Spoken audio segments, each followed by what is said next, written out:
A day in London, 1348, when the Black Death arrived. In the autumn of 1348, the merchants and tradesmen of London went about their morning business on Cheapside, haggling over wool prices, carting salted fish from the docks, and dodging the contents of chamber pots flung from upper-story windows. They had no idea that within weeks, half of them would be dead, their bodies stacked 5 deep in mass graves dug into consecrated ground that had run out of room. What does it feel like to live in a city that doesn't know it's already dying? Was this the moment Western civilization almost ended? To understand the devastation that followed, we must first understand the height from which England fell. In the years before the plague, London was the beating heart of one of Europe's rising powers. The city held perhaps 70,000 souls, making it the largest in England by a staggering margin. Norwich, the second city, held barely 12,000. London was, for all practical purposes, the kingdom compressed into a single square mile within its old Roman walls. And what a city it was. If you walked down Cheapside, the great commercial artery of medieval London, your senses would have been overwhelmed. The air carried the mingled scent of fresh bread from the baker's stalls, the iron tang of blood from the shambles, where butchers hacked carcasses in the open air, and the ever-present reek of the Thames, a river that doubled as the city's sewer, its industrial coolant, and its drinking water. The sound was relentless. The clang of blacksmiths, the calls of merchants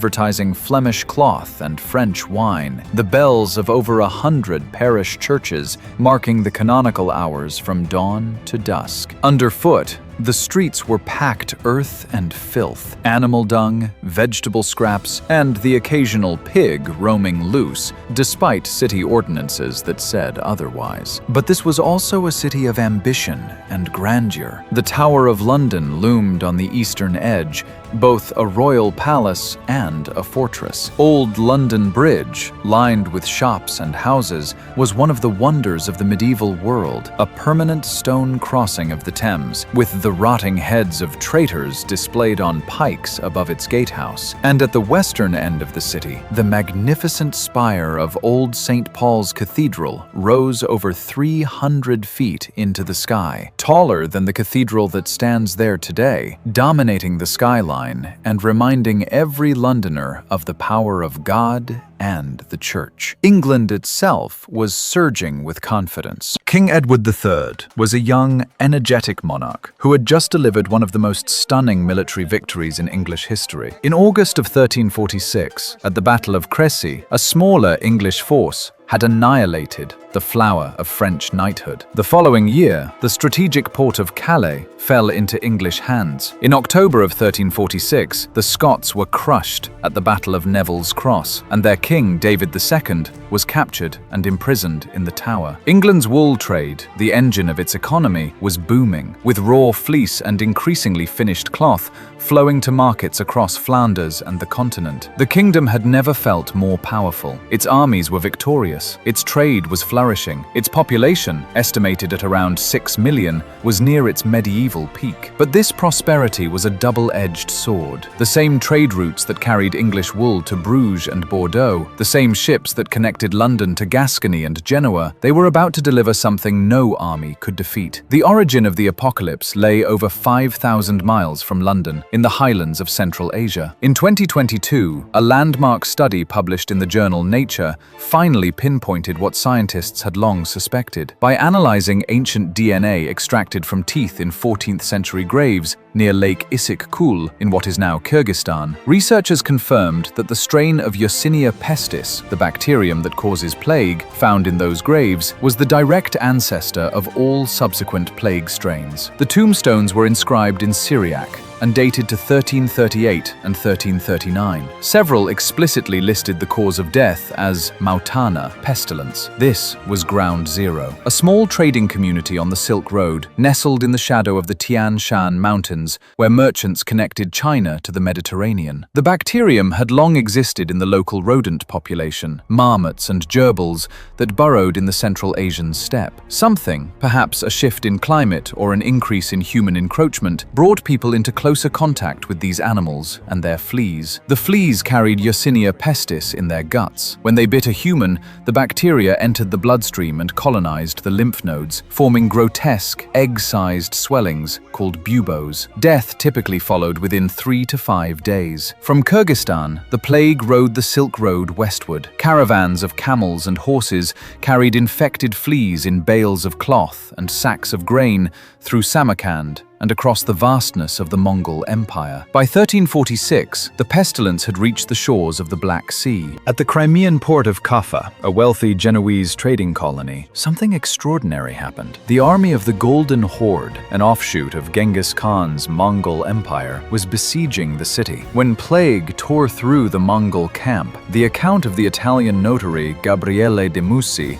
tells us that the besiegers catapulted their own dead over the city walls. Whether this act of early biological warfare was the actual vector of transmission is debated. The fleas on the rats within the city were likely already doing the work, but the result was the same. Genoese merchants fled Kaffa by ship, carrying the plague into the ports of Constantinople, Messina, and Genoa. From there, the pestilence spread with terrifying speed. Sicily in October 1347, the Italian mainland by early 1348, Marseille in January, Paris by June, and from the English province of Gascony, where English wine merchants did brisk trade, it caught a ride on a ship headed for the Dorset coast. No one in London saw it coming, but it was already on its way. The Grey Friars Chronicle of King's Lynn records the moment the Black Death entered England with chilling precision. In the summer of 1348, just before the feast of St. John the Baptist on the 24th of June, 2 ships docked at the small port of Melcombe Regis, modern-day Weymouth, in Dorset. One of the sailors had come from Gascony, and he carried with him, in the chronicle's words, the seeds of the terrible pestilence. Through him, the men of Melcombe were the first in England to be infected. The disease spread like fire through dry timber. From the Dorset coast, it raced through the southwest, and the first major city to fall was Bristol, England's second largest city, home to more than 10,000 people packed into narrow streets flowing with filth. The chronicler Henry Knighton wrote that almost the whole strength of the town perished, struck, as it were, by sudden death, for few kept their beds more than 2 or 3 days, or even half a day. Geoffrey the baker added that the grass grew several inches high in Bristol's main streets because there was no one left alive to tread it down. The men of Gloucester, hearing what had happened to Bristol, tried to refuse entry to anyone coming from the stricken city. It did no good. The plague reached Gloucester anyway, then Oxford, then Winchester, where Bishop Edendon gave his famous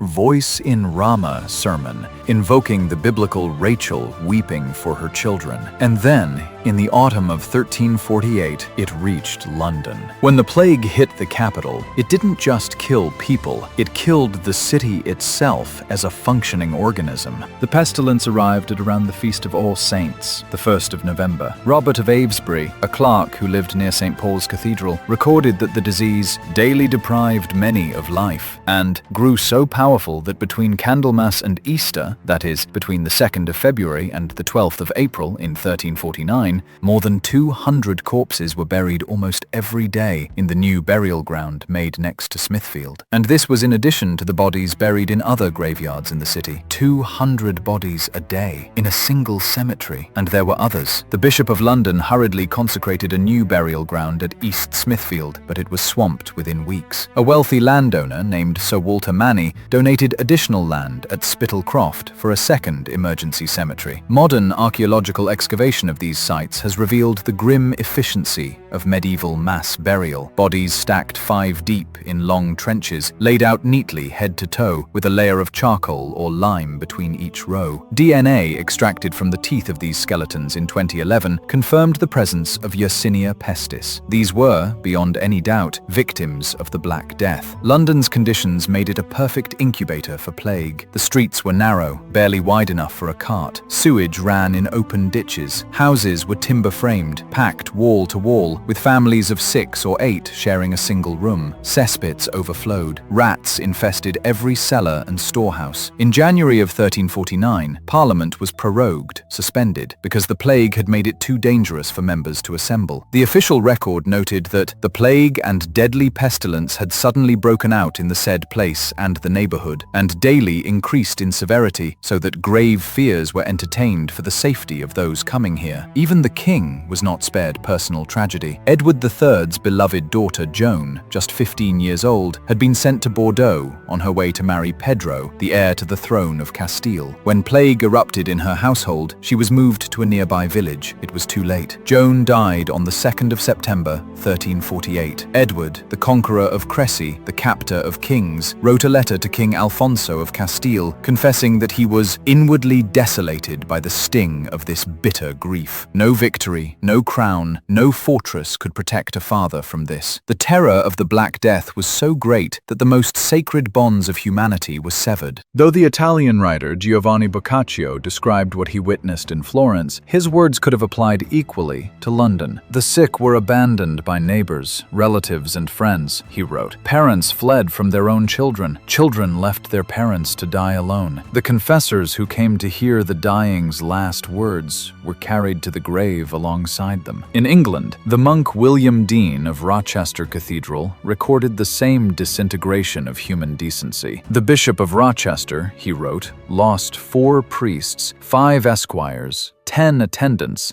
7 young clerics, and 6 pages, so that nobody was left to serve him. At Malling Abbey, the bishop appointed 2 abbesses in succession. Both died almost immediately, leaving only 4 nuns and 4 novices in the entire convent. Dean continued, so marked a shortage of laborers and workmen of every kind that more than 1/3 of the land in the whole realm was left idle. The disease itself was a horror that no medieval medicine could comprehend, let alone treat. The bubonic form, spread by flea bites, produced the signature buboes, agonizing swellings in the groin, armpits, and neck, described by the Welsh poet Juan Gethin as a painful, angry knob, a white lump of the form of an apple like the head of an onion. Gethin described death coming into our midst like black smoke, a plague which cuts off the young, a rootless phantom which has no mercy or fair countenance. He wrote these words in the spring of 1349. By April, Juan Gethin was dead. But the bubonic form was not the worst of it. During the cold winter months, the plague mutated, or rather, a different mode of transmission took hold. Pneumonic plague, where the bacteria colonized the lungs and became airborne, could kill within 24 hours and spread simply through a cough or a breath. This was almost certainly the form that ravaged London during the winter of 1348 to 1349. Robert of Avesbury noted that victims were scarce permitted to live longer than 3 or 4 days. It showed favor to no one except a very few of the wealthy. Physicians tried everything: bloodletting, draining blood from the side of the body nearest the swelling, poultices of treacle and ground serpent root to induce sweating, live pigeons split open and pressed against the buboes to draw out the venom, cupping therapy, forced vomiting. Nothing worked. The Yersinia pestis bacterium was a newly evolved strain,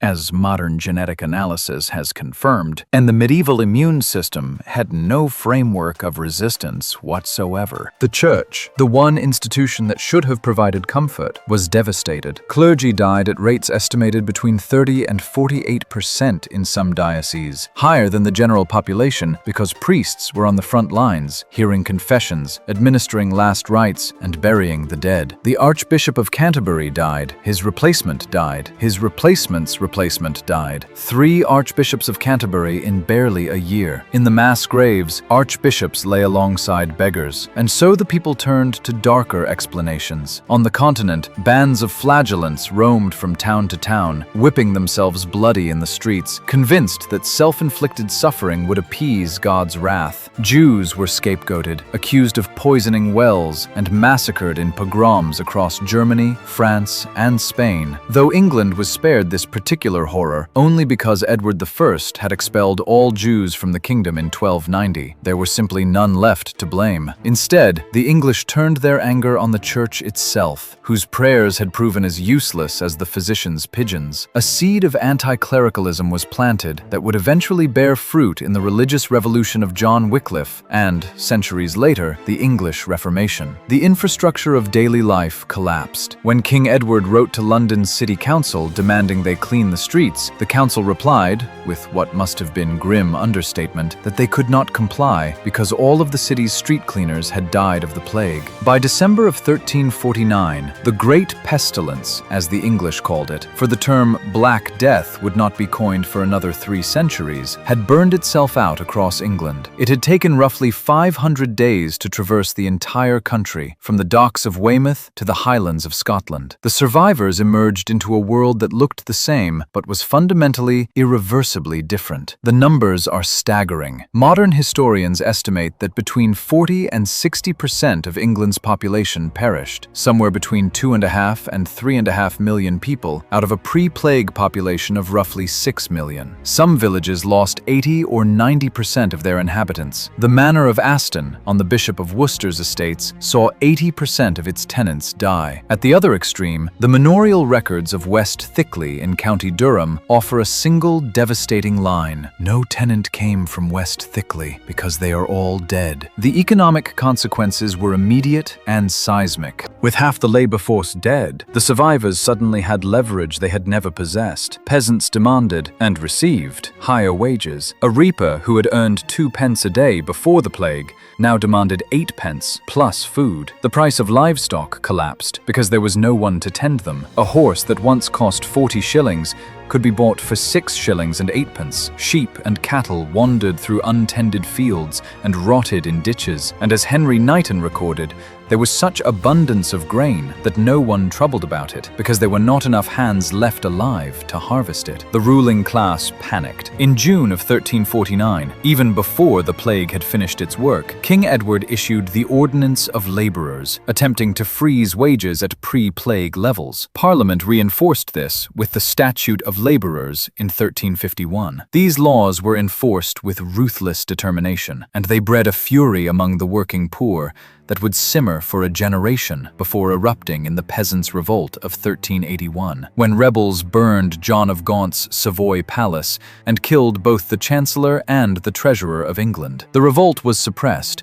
but the world it challenged was already gone. By 1400, serfdom, the system that had bound English peasants to the land for centuries, was effectively extinct. The cultural aftershocks were equally profound. The shortage of French-speaking clergy accelerated the use of English as the language of education, literature, and eventually government. Within a generation, Geoffrey Chaucer would write the Canterbury Tales in the English vernacular, a literary revolution made possible, in part, because the Black Death had killed the old order that insisted on French and Latin. 3 Cambridge colleges were founded during or immediately after the plague years, as the wealthy endowed institutions to pray for the dead. Cathedral construction at Ely and Exeter ground to a halt, and when building resumed, the ornate, decorated Gothic style had given way to the simpler, more austere, perpendicular style, a shift driven not by taste, but by the brutal reality that there were not enough skilled craftsmen left alive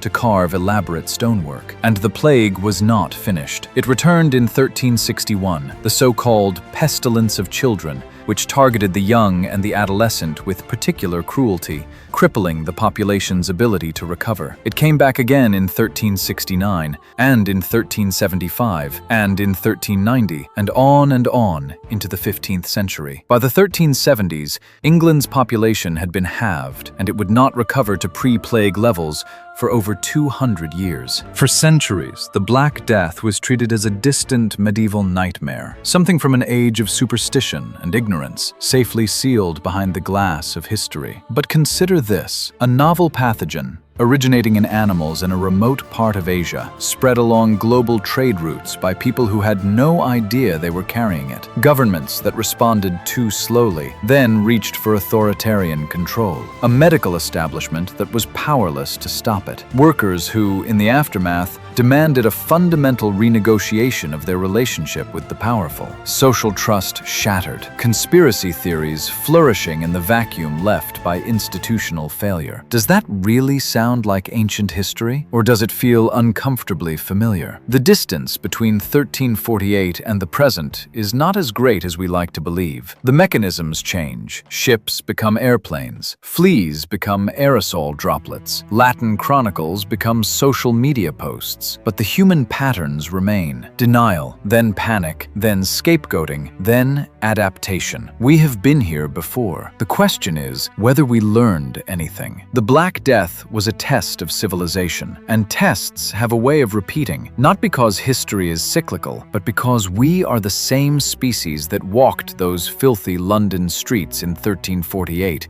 breathing the same air of denial until the bodies piled too high to ignore. Anyways, I'm Kurum, watching the past bleed into the present, and together we remember when time bled. I'll see you in the next era.